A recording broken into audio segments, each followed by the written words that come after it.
Anissou Nangadef Mbolo, toujours ravi de vous savoir fidèle à votre chaîne panafricaine Canal 7. Nous parlons aujourd'hui d'une pathologie de plus en plus rencontrée au sein des structures sanitaires. Plusieurs personnes viennent donc rencontrer le médecin en se plaignant notamment de douleurs abdominales atroces. Alors cette pathologie, c'est justement l'occlusion intestinale. Ce thème va donc se scinder en deux parties. Pour aujourd'hui, nous allons expliquer ce que nous attendons par cette maladie, éventuellement ses signes et symptômes, et nous verrons également les causes. Et la deuxième partie que nous aborderons donc demain, sans plus tarder, c'est quoi l'occlusion intestinale, docteur Max Limokou? On peut la définir comme un arrêt brutal et complet et durable du transit intestinal normal. Et il y a un arrêt des matières et des gaz. Donc, les matières fécales ne passent plus, le gaz ne passe plus. L'intestin, ce sont les tubes qui sont à l'intérieur de notre abdomen. Pour faire comprendre le plus simplement possible, il y a un petit tube qu'on appelle l'intestin grêle et un tube plus gros qu'on appelle le côlon, donc qu'on appelle le gros intestin. Et à ce niveau, il peut y avoir un obstacle qui va bloquer le transit intestinal. Voilà, comme vous avez entendu le docteur Max Limokou, eh bien cette pathologie est justement un mal qui commence justement par les douleurs. Et pour ce qui concerne les signes et les symptômes, ces derniers sont de plus en plus précoces selon le mécanisme et le siège de l'occlusion, mais ils finissent toujours par devenir spectaculaires. Alors, quels sont donc ces signes, docteur? Lorsque le patient arrive dans son histoire, d'abord c'est la douleur. Le patient a très mal. Alors, dans son histoire, le patient a mal au ventre. Il vous dira que la douleur est venue brutalement.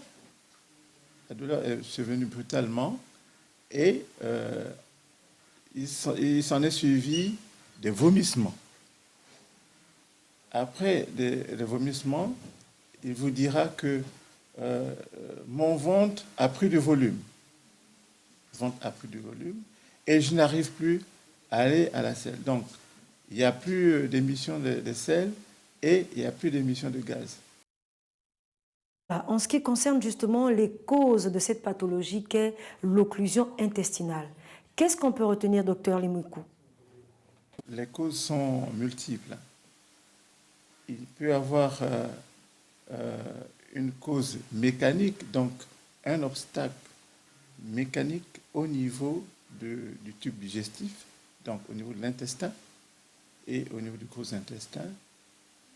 Et il peut y avoir une autre cause, c'est une cause fonctionnelle, donc il y a la paralysie du tube digestif, disons des intestins, ce qui donne lieu à une occlusion intestinale fonctionnelle. Donc il y a deux types.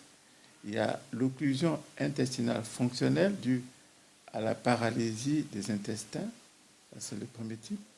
Le deuxième type, c'est l'occlusion intestinale due à un obstacle organique au niveau du tube digestif.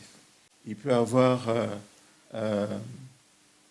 des débris alimentaires qui ne sont pas digérés et qui restent, qui stagnent dans l'intestin, ce que nous appelons des bézoars ou des phytobézoars, c'est-à-dire que les débris qui viennent des fibres.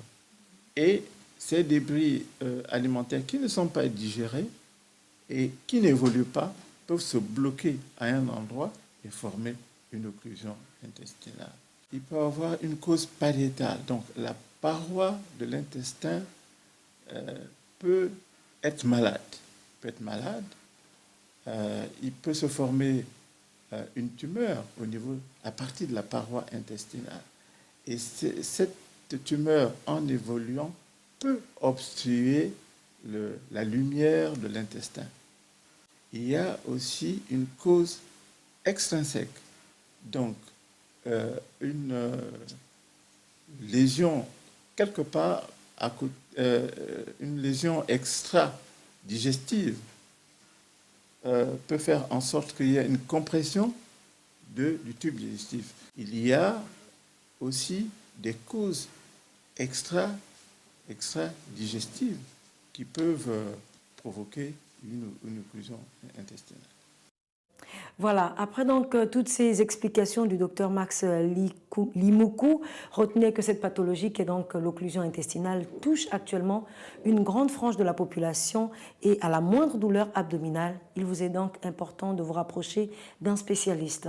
Cette première partie sur l'occlusion intestinale est donc terminée, mais comme je le disais au début de cette émission, nous retrouverons le docteur Max Limoukou demain pour évoquer justement l'évolution de la maladie, la prévention, y compris également le traitement.